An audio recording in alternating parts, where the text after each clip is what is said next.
Well, good evening, everyone. It's a beautiful Friday night here in Southern California. The sun's just gone down. Sky is just a little bit bright. Sun's gone off the horizon. What we've done today is I rejiggered the flanges here on the metal burners so that they are more in line with the size of the pots. I fixed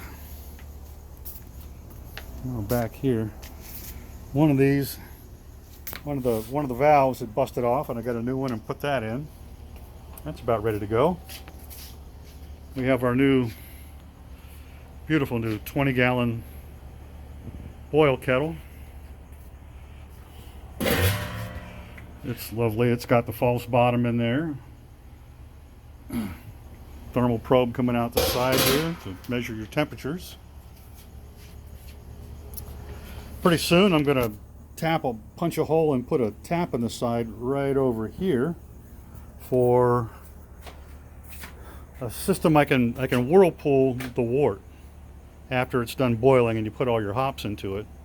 You turn it into a whirlpool and it will spin the wort around and create a little cone of wort and trub, the byproducts of the brewing system, into the bottom above the false bottom.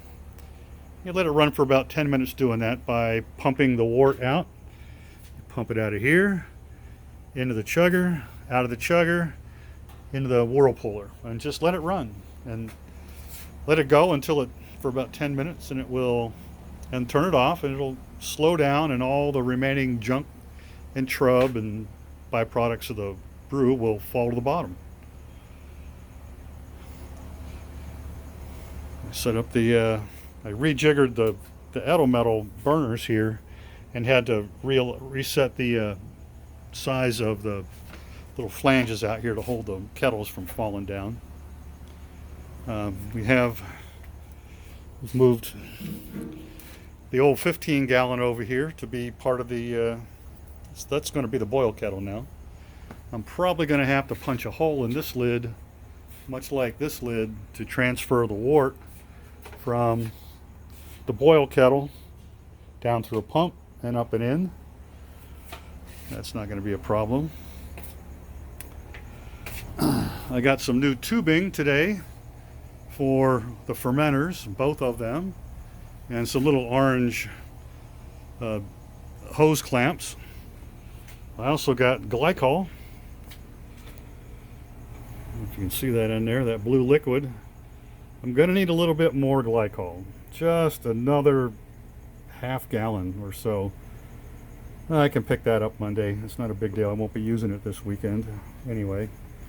Still have to replace these hoses on top. It'll be the same thick-walled Tyvek as this, and that'll be just fine. And then we'll be able to fire up this 5th horsepower chiller and see how it chills things down. I've also got a new thing for my fermenters. I'll be drilling a hole here in the top on either of them, both of them, and put in a fitting that handles something like this here. And then when I'm fermenting, that'll be closed off. When I'm done, I can take the little cap off of it and drop in this clean in place system. And what you do is you throw a couple of gallons of PBW in there after you've drained out all of your beer and kegged it, and you close everything off. I'll probably have to build a system here where I tie these two together and go into the pump, and then from out of the pump back up and around into the top of the clean in place ball, and it sprays the inside of the fermenter with a PBW solution, professional brewer's wash solution. And what that will do will clean out all the leftover trub and the organics on all the surfaces. You rinse it out and run it again a little while. Let it run for 15-20 minutes, and it should completely scour and clean the inside of the fermenter. No more opening it up. No more dealing with coils down in the bottom of that and another bucket, and it's a true pain. And this will save a great deal of effort. So each of the fermenters will have one. I think that'll work. We have a little bit about this 5th horsepower. It's set up to run where I can chill possibly 3 7-gallon fermentation vessels, or 2 14-gallon fermentation vessels, or 1 half barrel.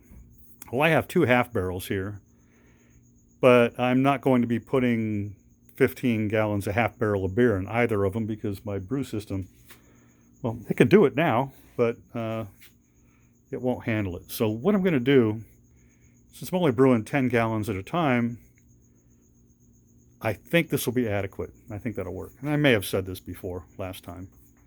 So anyway, it's coming together slowly but surely. A lovely box for the Blickman 20-gallon.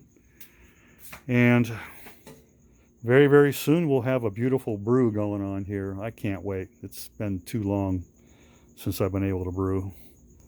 So anyway, everybody, good night. Have a great weekend. And don't forget to like, subscribe, and do whatever on that YouTube video page. That's how things are. Thanks.